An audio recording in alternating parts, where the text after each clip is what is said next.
Welcome to Luca and Miguel. Enjoy the video. You'll begin by getting the essentials working now.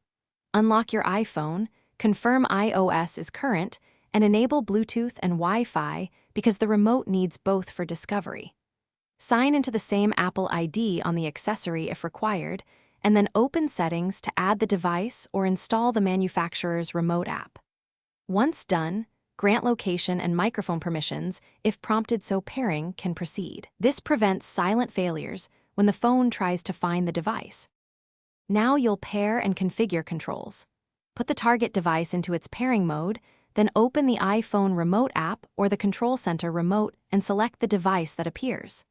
Confirm any numeric code shown on both screens. This ensures secure pairing. Once connected, go into App Settings to map gestures and buttons, create shortcuts for frequent actions, and adjust sensitivity to match your habits. Doing this reduces accidental inputs and speeds up common tasks.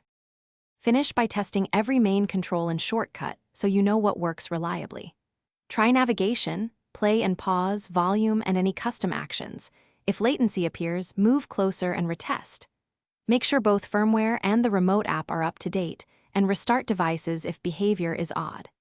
If pairing fails, forget the device and repair, confirm permissions in settings, or as a last resort reset network settings. This step-by-step closure prevents intermittent issues and restores. Thanks for watching and please subscribe. It's the best investment you'll ever make.